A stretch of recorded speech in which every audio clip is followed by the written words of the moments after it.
It's a Charles Dickens story. It's his interpretation, and it's his love letter, basically, to try to explain this story of Jesus to his children. Nice to see you again. Nice to see you as well. Yeah. Well, first, congratulations on this very different project. I know, right? You're not a dinosaur in this one, right? Not a dinosaur, no. I would love to see that, though. But anyway, yeah. Well, my first question is kind of what makes this version of this story kind of unique compared to all the other ones? Because this story's been told in a lot of different ways in the past. So what's this one? One of the primary things is it's a Charles Dickens story. It's his interpretation, and it's his love letter, basically, to try to explain this story of Jesus to his children. And so it's because it's a lot to unpack, this story. Yeah. It's a lot. I brought my kid into a church in Santa Fe last winter. He's 5 years old, and he saw, and they don't pull any punches in the Spanish churches. It's like, and my son just said, "What are they doing to that guy?" And it was like, it's terrible. And so it's a lot to explain. And so what makes this different is two things. One is it's palpable. It explains the stories in depth. With the Charles Dickens way, plus how well it was adapted as a screenplay, but it's introducing a child character to try to go along with it. So the father and son get to enter into the scenes together and see it firsthand, and while the violence and the passion is still there, it's still palpable. It's not something you have to close your eyes or turn your way from. You're partaking in it, you're seeing it, but it's not just totally psychotic, and so that I would say is helpful, and it encapsulates many messages and the main message in one sitting, which is pretty amazing to do.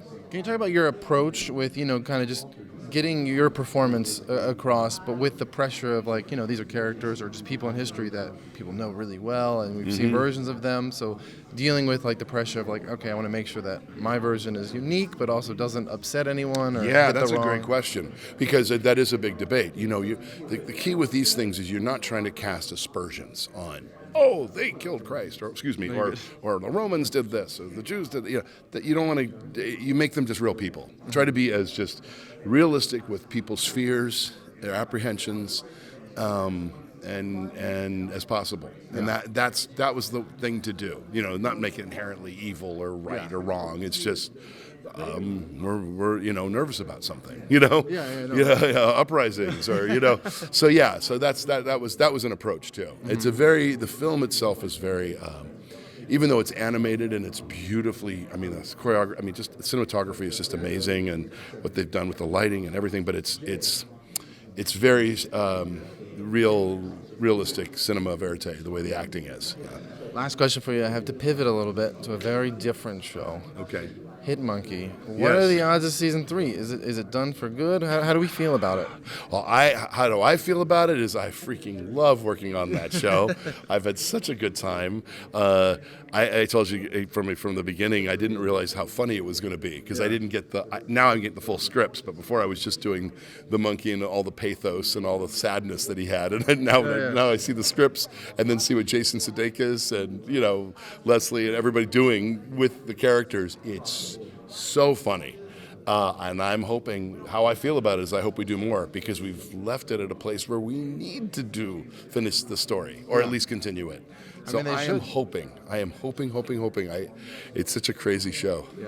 Yeah. Well, Sarah, thank you again, and congratulations. And, thank you. And I hope I get to see you as a double dinosaur one day, too. I know, that would be nice. Thank you so much. Great questions. Thank nice you. Seeing you again. Same. Congratulations on the movie. It looks like a really heartwarming version of this story, and it looks really fun too. It's a really good way of introducing people, first of all, to these stories too. It is. It's very palatable, I think, for no matter what you believe. That's kind of the beautiful thing about it. Also, the cinematography of it. They used, a live-action cinematographer, and he created amazing moments that you couldn't really do live action, and animation lends itself to it. But I had a blast. I've been involved in this for about 6 years, doing voices for it. Originally, I did did what they call the scratch vocals. So I was originally Jesus and Dickens and everybody, but I got to stay. I was young Jesus, and then I'm also Melchior, who does more of a Ian McKellen type voice, one of the three wise men. And then I'm Matthew and many other characters. So yeah, it's a lot of fun. What would you say like really kind of makes this telling of the events unique to kind of the other ways that this story has been told? Certainly with the aspect of Charles Dickens. Now, Charles Dickens wrote this, The Life of Our Lord, this story for his children back in 1846. It wasn't published until 1934, I think, and he was very adamant about teaching his children about Christ. And this now kind of translates really well because we live it through Walter, his youngest, and Sir Kenneth Branagh doing an amazing job doing the part of Dickens. So we get to keep coming back and forth into them, and watching it with little kids, they relate to Walter, and I think that that's really kind of a cool part. Now I have to ask about Star Wars. You do. Because You do, yes. I do. You have shared in the past how, prior to Disney Plus renewing Clone Wars, you had actually, they had recorded an unreleased season 7 and season 8 of the show. Yeah. How did those canceled seasons differ from what audience did ultimately get with season 7 on Disney Plus? Russ, that's a great question, and so Dave Filoni really kind of had to master these stories because we had Rebels that came out right after Clone Wars. And a lot of the stories that we would have seen in Clone Wars, I think kind of ended up, Ahsoka's storyline, Vader's storyline, those things kind of ended up in Rebels to a degree. So then how do you take that and craft it and bring it back around and make it make sense in the 7th season? But he did an amazing job. Everybody did an amazing job doing that. I remember back in season 2 having, this sounds very Hollywood, we were at the ranch, I was at Skywalker Ranch, and I was hanging out with Dave Filoni, and he was telling D. Bradley Baker, who's the voice of all the clones, and myself, the story of what he hoped to do someday, kind of bringing Vader back in and wrapping episode 3 in, and he did it masterfully, so yeah. Also, as a fan of Ratchet and Clank. Yes. When are we going to get more of them, man? That's what I want to know. I want to know, when Where are we is getting more Ratchet and Clank? Come on. Ratchet needs to know. I always say I will be the last person to know, but Rift Apart was so cool, and we did that one, now it's been a few years. I'm hoping very soon. Yeah. Well, last question, just Yes. with this movie at hand, what was your favorite experience that you had on it? Just looking back on your whole time, what is the moment that sticks out? Oh gosh, there's so many because again, I've been voicing stuff for the last 6 years in it. I think the coolest part was knowing that they were going to keep some of the voices that I had originally done in it, like doing the voice of young Jesus. So Oscar Isaac and I, who have worked in many movies together, but never really, we've met a couple times at Star Wars functions, but so to get to play the same character, I think that's pretty cool, and it's a great scene too. My first question is just kind of, can you explain how telling this story differs from what audiences have already seen? Because, the story's been told a lot, people are familiar with it. How is this a new entry point to these people, this world, this character? Okay, well, the fact that it's animated off the bat, that's, a big difference. But it also has it's a unique storytelling device and perspective, because it's the story of Jesus' life, but as told or narrated by Charles Dickens.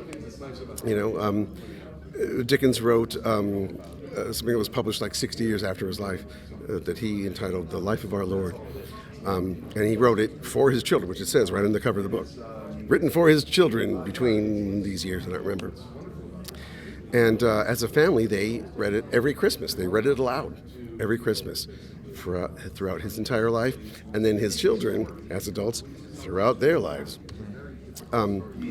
So what this movie does is pick up on that idea, and we have Charles Dickens telling the story of Jesus' life to his young son Walter, and Walter's basically our audience, So it's a great device. It's a unique perspective. It gives us an ability to have a different kind of fun when we're in the Dickensian world in his household, and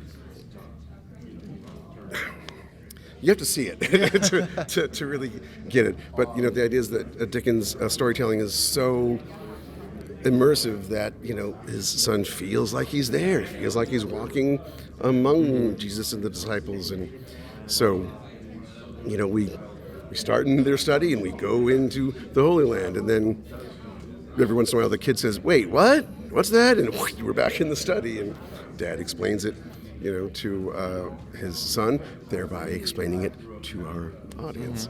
We mentioned how animation really sets this one apart. Can you further dive into just how animation opened up new doors when it came to like the storytelling that live action just didn't quite have? Okay, well, animation has always been a great medium for stories of the fantastical, and the fact is, with the state of CG today, you can pretty much do anything there too. But there's a how do I put it, hyper reality to it. So, I mean, in things as simple as the colors, the lighting hues. Woosh, our cinematographer, and lighting guy, just did some amazing stuff that in live action might feel, I don't know, heavy-handed or fake or something, but in an animated medium, it's just beautiful. Like every frame, or a film is a frameable work of art you can put up on the wall. What was the question? Did I answer that? I think you did. No, I think you got it. Last question for you. Yeah. I got to pivot real quick. Can you give us any hope of Young Justice continuing one day? I can neither confirm nor deny whether Young Justice will have a 5th season. I cannot confirm that. Neither can I deny that. So fingers crossed at the very least. I'm going to cross my fingers and hold my breath and live on hope. Same. Well, it's a thank very you. Popular show, so fingers crossed. Stranger things have happened. Well, sir, thank you, and congratulations on this film. Thanks, man. My first question is just this story has been told. A lot of people know these characters. So what makes this telling really unique and a great entry point for people to both re-experience it and also, come to know this story in general? 이야기를 알고 있는 사람이 이미 얘기된 잘 알려져 있는 스토리인데 이걸 어떻게 유니크하고 어떻게 다른지. 예수님 이야기는 누구나 다 아는 이야기죠. 교회를 다니지 않는 사람들조차 대부분은 다 알고 있습니다. 그래서 이 이야기를 다시 뻔한 방식으로 하는 건 재미가 없을 거라고 생각했어요. 그런데 제가 우연히 찰스 디킨스가 The Life of Our Lord라는 책을 썼다는 걸 알게 되고 그런 낭독회를 많이 했던 찰스 디킨스가 실제로 예수님 이야기를 자기 아이들한테 해준다면 되게 새로운 방식으로 이야기를 해볼 수 있겠다는 아이디어가 떠올랐고 그렇게 해서 이야기가 시작됐습니다. The story of Jesus is known by a lot of people, whether they are religious or not religious. But I thought it is meaningless if I have to repeat what other people did in the same way that they did. And I'm a big Charles Dickens fan, but it is only recent that I found out about this book, The Life of Our Lord. So after reading it, I thought it would be very interesting to convey the story of Jesus from the perspective of Charles Dickens. And also, at his time, Charles Dickens did a lot of drama readings on stage. So I thought, okay, why don't we adapt the way he tells story to the audience at the drama reading to the way he tells the story of Jesus to his son. So that way, if we are successful, we thought that would be a very interesting film and also at the same time a very unique one. And as a camera and light person, I think this was definitely, this was the first animation film that I could be part of. So I tried my best to have the organic camera movement, not like a computer-generated, fixed, rigid camera works. Last question for you guys. This is animated, obviously. How did the being able to approach this with animation in mind? How did that open up new doors in storytelling and let you approach things in unique ways?